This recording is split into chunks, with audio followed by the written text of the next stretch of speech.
Hello my dear students, आज हम कुछ टिप्स देने वाले हैं नीट एग्ज़ाम के लिए।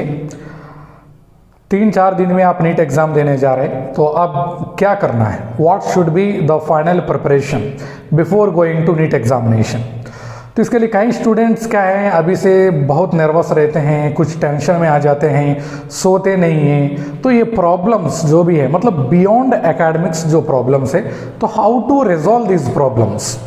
First you see in coming 3 to 4 days, actually आज छोड़ दें तो कंप्लीटली 3 दिन आपका बचा हुआ है। तो इसमें अभी करना क्या है, जितना पढ़ना है बहुत पढ़ लिए हैं, टेस्ट देना है दे चुके हैं, क्वेश्चन सॉल्व करना कर चुके हैं। अब कोई नया टॉपिक पढ़ना नहीं है, कोई नया क्वेश्चन सॉल्व करना नहीं है। This is the time to revise memory basic topics. जैसे 2-3 दिन जो भी बाकी है उसमें आपको कंप्लीटली मेमोरी बेस्ड टॉपिक्स को रिवाइज करना पड़ेगा। जैसे बायोलॉजी में मेमोरी बेस्ड टॉपिक्स होते हैं, लेकिन आपको जहां वीक लगता है ज़्यादा उसमें एक बार ज़्यादा फोकस कर लीजिए। हो सकता है तो वो एक बार लिख भी लीजिए। केमिस्ट्री में माय सब्जेक्ट, क्योंकि हम जानते हैं मेमोरी बेस्ड टॉपिक्स कहाँ से आते हैं। इनऑर्गेनिक केमिस्ट्री में स्ट्रिक्टली एनसीईआरटी में मेमोरी बेस्ड टॉपिक्स फॉलो करना पड़ेगा। और बायोमॉलिक्यूल्स में जैसे आपको डाइसैकेराइड दिया, पॉलीसैकेराइड दिया, उसका मोनोसैकेराइड क्या होता है, कौन सा लिंकेज, मतलब C1 C2 C1 C4 ए टाइप, ओके, मतलब विटामिन से विटामिन का information completely memory based. So DNA RNA तो आप जानते हैं, बायोलॉजी स्टूडेंट्स अच्छी तरह से जानते हैं। हो सकता है उसमें प्यूरिन पायरिमिडीन का स्ट्रक्चर पूछे तो एक बार प्रैक्टिस भी कर ले। एवरीडे लाइफ से भी वही प्रॉब्लम है, ओके, मेमोरी बेस्ड ज़्यादा आता है। पॉलीमर से यूजेस का रिलेटेड मेमोरी बेस्ड टॉपिक से uses strictly from NCERT. And everyday life से क्या होता है, आपको पता है उसमें ड्रग्स है, उनका पर्पस, एग्जाम्पल केमिकल्स इन फूड्स, सोप्स, डिटर्जेंट्स, ये सब एग्जाम्पल्स स्ट्रिक्टली आप ऑलरेडी पढ़ लिए होंगे, अंडरलाइन कर लिए होंगे एनसीईआरटी से। फिर से एक बार रिवाइज कर लो, चाहे तो बायोमॉलिक्यूल का एक पेज में मेमोरी बेस्ड टॉपिक्स लिख दो, ओके।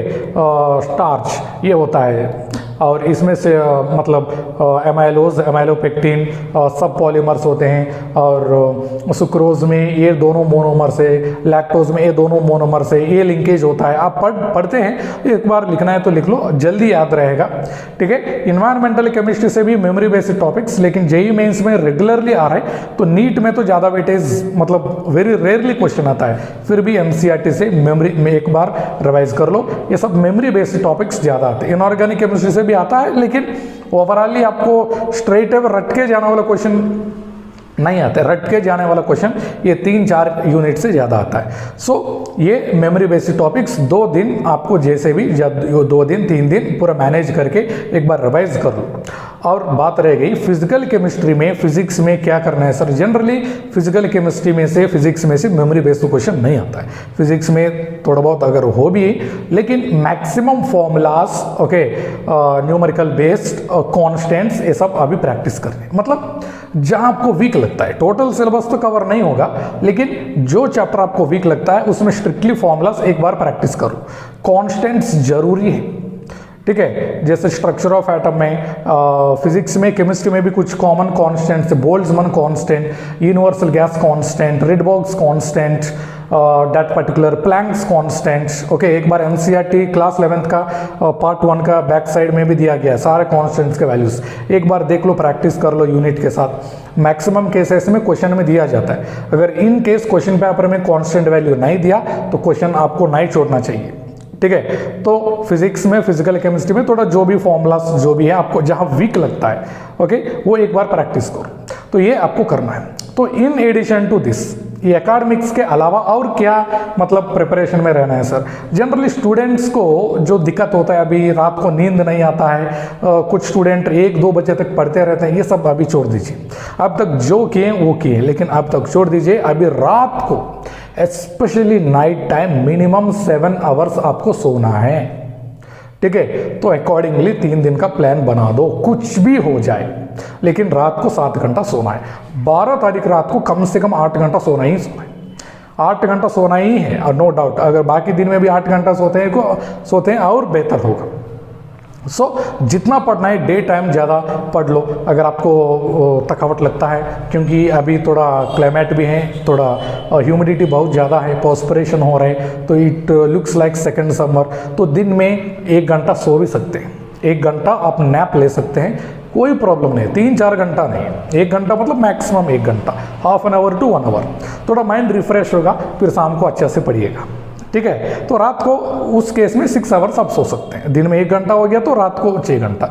थोड़ा माइंड फ्रेश रहना चाहिए। आप एग्जाम जाइएगा थकावट, ओके, तो एग्जाम में परफॉर्मेंस अच्छा नहीं होगा। एग्जाम में पढ़ाई के अलावा बाकी जो भी आपका कंडीशन से परफेक्ट होना चाहिए।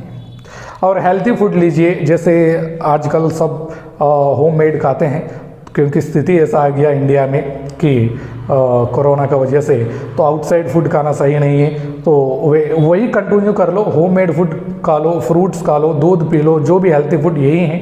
ओके, आउटसाइड फूड अवॉइड कर लो, अच्छा से सो जाओ, सब कुछ ठीक रहेगा। ज़्यादा टेंशन लेना नहीं है। आप 12 तारीख शाम तक जो प्रिपरेशन करना है कर लो, 12 तारीख शाम को 6 बजे ख़त्म करो। ओके, और कुछ बचा छोड़ दो, कोई दिक्कत नहीं है, लेकिन आप निपटा दो 12 तारीख 6 बजे तक निपटा दो सब, जितना memory based weak topics, formulas, constant, सब कुछ एक बार फास्ट रिविजन। ओके, उसके बाद आपको कुछ नहीं पढ़ना है, टेंशन नहीं लेना है। 12 तारीख को अच्छा से सो जाइए, 8-9 घंटा। रात को हो सकता है प्रिपरेशन के बाद 7-8 बजे भी जाता है तो आराम से थोड़ा म्यूजिक व्यूजिक सुनो, ओके, टीवी देखो, नो प्रॉब्लम। हाँ, अब रह गई सर एग्जामिनेशन डे है, सितंबर 13 तारीख को एग्जाम हो रहे हैं। तो इसमें जो आउटसाइड स्टूडेंट्स होते हैं, जनरली जो विलेज से आते हैं या रिमोट एरिया से आते हैं, उनको टेस्ट सेंटर अपने अपने घर से दूर रहता है। तो वो सारे स्टूडेंट्स को मैं सजेशन दूंगा, जितना भी दूर हो 50-60 किलोमीटर से ज़्यादा नहीं होता है। ठीक है, तो आप सुबह सुबह घर से निकल जाइए 6 या 7 बजे, कुछ भी हो जाए आप 2-3 घंटा में टेस्ट सेंटर पहुँच जाएंगे। ठीक है, आप 2 घंटा आपका घर से टेस्ट सेंटर लगता है, तो आप 11 बजे 10 बजे मत निकलिए, आप सुबह 7 या 6 या 8 बजे तक निकल जाइए, जल्दी टेस्ट सेंटर पहुंच जाए, कोई दिक्कत नहीं। तो आपका जर्नी करते हैं, तो फिर उसके बाद दोपहर है, फिर एग्ज़ाम देना है, आपको हेल्थी मतलब परफेक्ट एनर्जेटिक रहना पड़ेगा। तो इसके लिए ये 3 दिन आपको अच्छा से नींद बहुत ज़रूरी है। Okay, sufficient sleep is required. So इसीलिए मैं बोल रहा हूँ। और जो लोकल स्टूडेंट्स होते हैं, मतलब जिनका टेस्ट सेंटर घर में बहुत कम डिस्टेंस है, मतलब 5 kilometre, 2 kilometre, 10 kilometre, 15 kilometre, not more than 15 kilometres, अगर आपका घर से टेस्ट सेंटर आधा घंटा तक अगर पहुँच पाते हैं, आधा घंटा से ज़्यादा नहीं, तो एक बार आप 11 तारीख दोपहर या शाम को खुद का व्हीकल लेके जाइए, या आप खुद जाइए, पापा के साथ जाइए। ठीक है, तो या आपका कोई गार्डियन है तो उनके साथ एक just once you go and visit your test centre, बाहर से एक बार देख के आ जाइए। ये क्या है, आपको पता है टेस्ट सेंटर कहाँ है, लेकिन मैं क्यों आपको बोल रहा हूँ, थोड़ा आप गार्डियन के साथ या कोई आपका पेरेंट या आप अकेले खुद का व्हीकल है तो जाएंगे, तो क्या होता है आपको पता चलेगा कि आपका घर से टेस्ट सेंटर कितना नज़दीक है, कितना दूर है और कितना टाइम लग रहा है।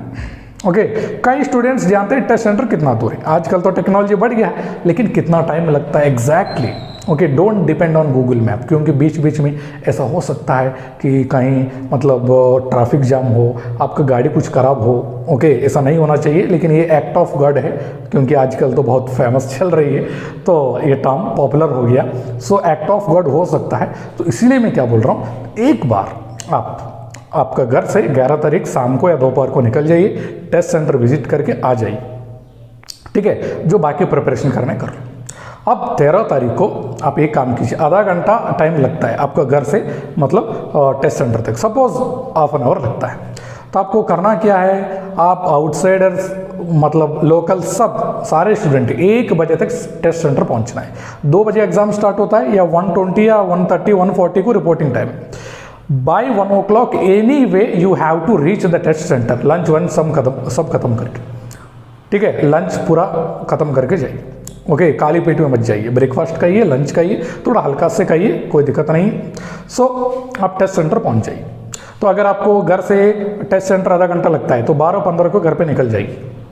क्या पता है 15 मिनट लेट भी हो सकता है, ओके तो इसीलिए 1 बजे तक जैसे भी आप टेस्ट सेंटर पहुंच जाएंगे, तो उसके बाद टेस्ट सेंटर में आप जाएंगे, ठीक है। तो कोई दिक्कत नहीं होने वाला है। हार्ड बॉडी में कई स्टूडेंट क्या है, ये 1:30 रिपोर्टिंग मतलब 1:30 को ही टेस्ट सेंटर पहुंचते, वो सब गलती मत करना।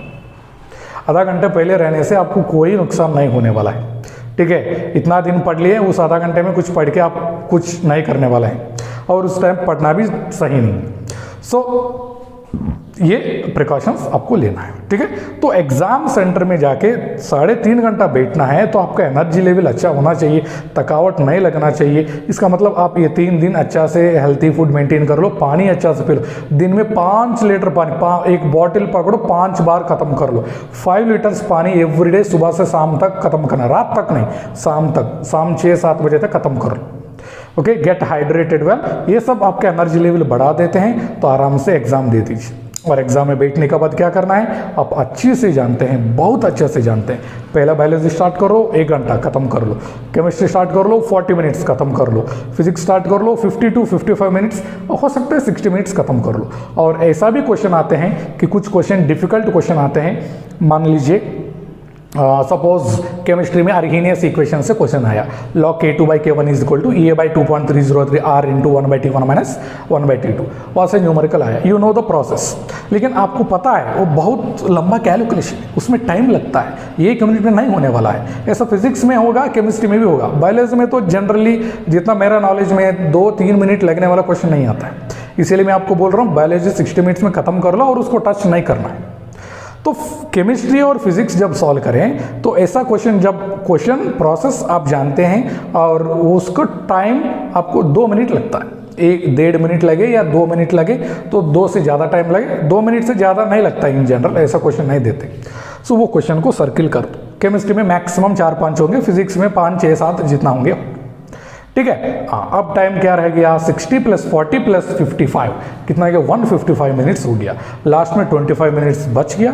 ये 25 मिनट्स में जो क्वेश्चन आप बीच में छोड़ दिए, मतलब सर्किल किए हैं, उसको सॉल्व कर लीजिए। Because you know the process, but why did you leave these questions, because they are time taking questions. 2 minutes लगते हैं मिनिमम, या 2 से ज़्यादा भी लग सकता है। तो 20 मिनट्स में कम से कम 10 क्वेश्चन तो बन जाएगा लास्ट 20 मिनट्स में, तो कॉन्फिडेंस लेवल भी आपका बढ़ जाएगा। क्योंकि इजी क्वेश्चन सब, मतलब इजी क्वेश्चन प्लस जल्दी बनने वाला क्वेश्चन खत्म हो गया, तो थोड़ा अगर बर्डन वाला क्वेश्चन भी है तो सेल्फ कॉन्फिडेंस का हिसाब से लास्ट में और आसान बन जाए, वो क्वेश्चन भी आसान बन जाएगा, ठीक है। तो ये ट्रिक्स आप अच्छा से फॉलो कीजिए। सपोज 13-14 क्वेश्चन है, आप 2-3 क्वेश्चन छूट भी गया, छूट, and make it sure that don't appear 180 out of 180 questions.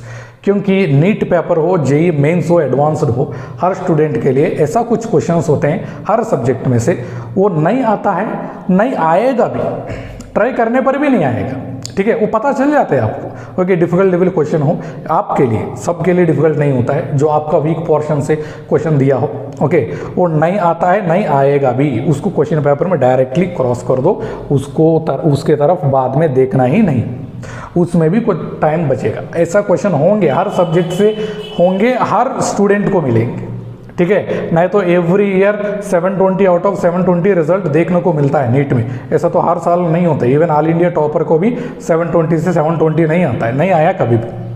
सो यही प्रिकॉशंस आपको लेके चलना है, सारा क्वेश्चन अपीयर मत करो।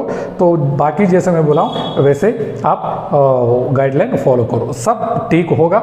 एग्जाम में सब कुछ अच्छा परफॉर्म होने के लिए ये 3 दिन बहुत ही मायने रखता है, ठीक है। तो my best wishes are always with you, have a nice attempt, all the best, okay, thank you.